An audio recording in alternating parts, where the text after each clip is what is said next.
Okay, so here's something that really caught my eye. A stat saying 66% of leaders have said they wouldn't even hire someone without basic AI skills. Wow, 66%. Yeah. I mean, let that sink in for a moment. It suggests your future job prospects could really hinge on, understanding and using AI. That's a huge signal, isn't it? It shows just how fast the job market's changing and how much value is being put on, well, AI fluency now. Exactly. And that's pretty much what we're diving into today. We're exploring how AI is fundamentally changing learning, especially for students, right? Right. Our goal here is to pull out the really useful bits from two main places: info from CU Denver's Learning Resources Center and this student guide to AI. Mm-hmm. Think of this whole thing as like a shortcut, Yeah. helping you figure out how to use AI for studying, for your future career, but without all the overwhelming tech speak. And those resources, they offer a really practical, sort of forward-looking view. It's about helping students not just cope, but actually thrive with AI in their education. We're just here to boil it down for you. Okay, good. So let's start unpacking it. The big picture first. AI's growing role in education. And we're not just talking about like automated grading or something simple. No, generative AI in an educational context, it can do things like create practice quizzes for you, make flashcards, summarize readings, even explain tricky concepts using your own study materials. That's the really transformative part, isn't it? Yeah. The potential for learning that's specifically tailored to what you need. Exactly. Imagine getting practice questions, like instantly generated, focusing right on the stuff you're finding toughest. And that's a big plus, highlighted in both sources we looked at. Mm-hmm. The CU Denver materials mention how AI can make these questions directly from assignments or readings. Mm-hmm. And the student guide really hammers home how effective practice testing is for memory for understanding, which, learning science backs up completely. That active recall, testing yourself, it's proven to be powerful for locking in learning. AI just automates creating those tools. It saves you time, potentially a lot of time, and targets where you need the help. And it's not just theory. CU Denver's Learning Resources Center, the LRC, they're actively helping students with this. They've got a workshop, Study Buddy, using AI as a study tool. Ah, yes. That workshop October 1st and again in the spring. That sounds like a really great practical step for students there. Okay, so this power to generate study aids, it's clearly a game changer. Definitely. The student guide gives some really concrete examples of how you can use AI for studying. Let's start with just general study assistance. Well, the versatility is what's really striking. AI can explain difficult ideas in different ways until it clicks. It can generate personalized study tips, break down dense readings, create summaries, quizzes. Like having a tutor on call 24/7. Pretty much. And think about specific AI tools built for learning, like Conmigo or Quizlet, even features in tools like Notebook LM that can create study guides. It really does sound like a dedicated assistant. And it's not just about understanding concepts, right? Yeah. The guide also talks about help with writing. Yeah, if you think about the writing process, AI can be a partner. Brainstorming ideas, maybe helping structure your thoughts, even tweaking your writing style. Tweaking the style? Interesting. Yeah, or checking for clarity, grammar, even citation help. But, and this is crucial, both sources stress this, you have to remain the primary author. It's a tool to enhance your work. Right. Augment, not replace. That seems key. And it goes beyond just academic writing, doesn't it? What about creative fields?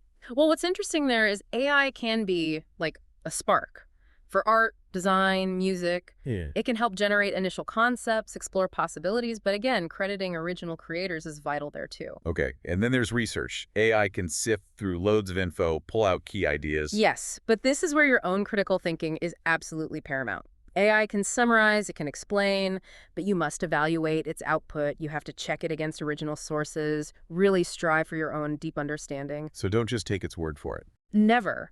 Tools like elicit.com, Cite.ai, Notebook LM, they can be useful starting points for research, sure, but they're not the end of the line. They can't be. Makes sense. And for students working with data, the guide mentions help with analysis and visualizations too. It does, but again, with a big caveat, you need your own analytical skills. You need to understand the data yourself, verify whatever the AI produces, and be able to explain the results, justify them. Okay, so to really leverage these tools effectively, it sounds like knowing how to talk to the AI, how to prompt it, is super important. Absolutely. It's fascinating, really. The quality you get out is so directly tied to the quality of the instructions you put in. Right. The student guide actually gives a sort of basic formula for a good prompt. Tell it the role you want it to play, give it the context, clearly state the task, and specify the format you want back. Ah, I saw that. They had a clear example about a political science essay on disinformation, I think. Exactly. And they also lay out 5 sort of core guidelines for writing good prompts. Okay, what are those? They're pretty practical, things you can use right away. Use correct spelling and grammar. Be really clear, specific, detailed in your request. Give it necessary background or perspective. So context matters. Hugely. Also, break down big, complex tasks into smaller prompts. And finally, tell it the format, the tone, the style you're looking for in the answer. Got it.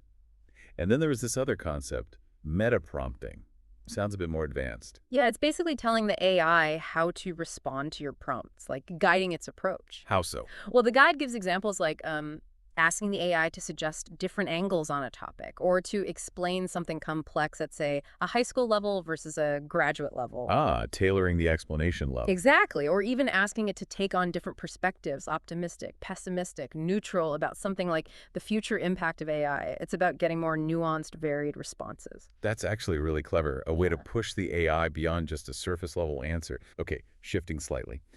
The guide also mentioned foundational tech skills, things that are still important besides AI literacy. Yeah, you still need the basics, right? It's like having the right foundation to build on. The guide points to things like just understanding basic computer systems, being good with productivity, software word processors, spreadsheets, Standard stuff, but essential. right, and knowing how to use collaboration tools, communication platforms effectively, basic data skills like spreadsheets, good online research habits, and even some multimedia and web basics. So it's the whole toolkit, really, the skills that let you actually use the AI tools effectively. And it's not just about schoolwork, is it? AI can apparently be helpful in everyday life, too. Oh yeah, the student guide lists some interesting examples, things like organizing your schedule, maybe drafting a healthy meal plan, Meal plans, okay? yeah, or helping evaluate products, plan travel, pursuing hobbies or personal research, even planning activities for student clubs. Wow, quite a range. Seems genuinely useful for just managing daily life. But there must be limits, right? Absolutely. And the guide is very clear on this. It gives a strong warning. Trust people first, especially for sensitive personal stuff. Like what? Things like your health, mental health, relationship advice, legal or financial matters, big life decisions. You need human judgment, empathy, professional expertise for those. Don't rely on AI. That's a really crucial distinction. Okay, let's pivot to careers. How does all this AI knowledge actually prepare students for the future job market? You mentioned that startling statistic earlier. Right. The Microsoft and LinkedIn 2024 Work Trend Index had some really significant findings. That 66% figure we started with. Yeah, leaders not hiring without AI skills. Exactly. And it also showed they're more likely to give more responsibility sooner to younger employees who are proficient with AI. It's a real advantage. It's a clear signal from employers. And the student guide talks about how employers are already using AI in hiring, right? Like for resumes. Definitely. They're using it to screen resumes, search job boards, sometimes for initial interview screening, even analyzing video interviews or anonymizing applications. Understanding this is key if you're job hunting. So how can students use AI to their advantage in the job search? Yep. The guide had tips on that. It did. Practical stuff like using AI to help tailor your resume and cover letter with keywords from the job description, using simple document formats that AI screeners can easily read. Ah, simple formats. Good tip. Yeah. Also, generating potential interview questions to practice, building out a really detailed LinkedIn profile. There are even AI tools for mock interviews now. Mock interviews, that's handy. But it's not all about AI, is it? Human connection still matters for careers. Oh, absolutely. The guide really stresses that. Building your network, making personal connections, that's still incredibly important. AI is a tool, but networking is human. So, looking ahead then, preparing for this AI-infused future, what's the advice? The big message from the student guide is embracing lifelong learning and being adaptable. That's key. And it suggests developing an experiential learning plan while you're still a student. Experiential learning, what does that involve? Things like actively keeping up with tech news, maybe taking online courses or getting certifications in AI, looking for internships or jobs where you actually use AI. Getting hands-on experience. Yeah, exactly. Attending industry events, getting involved in real-world projects, and importantly, it also says to prioritize face-to-face social interaction, develop those human skills. That balance again. Yeah, And after graduation, yeah. the learning doesn't stop. Not at all. The guide talks about Continuing to learn, maybe through employer training programs, considering more education, Yeah. definitely staying current on AI developments, and really consciously cultivating those unique human talents, creativity, empathy, complex problem solving.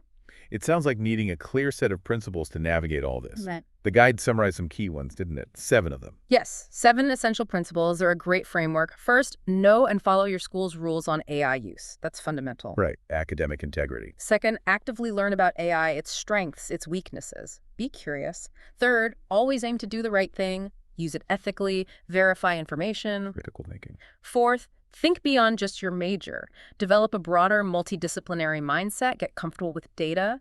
Fifth, commit to lifelong learning. We've talked about that. Okay. Sixth, prioritize your privacy and security. Use reputable AI platforms. Be careful what data you share. Smart. And the last one. Number 7 is maybe the most important.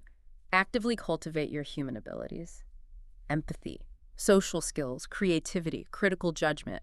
Those are things AI can't replicate. That's a powerful list. So bringing this all together, it seems AI is this incredibly potent tool for learning, for career prep, even day-to-day life. It really is. But the message is clear.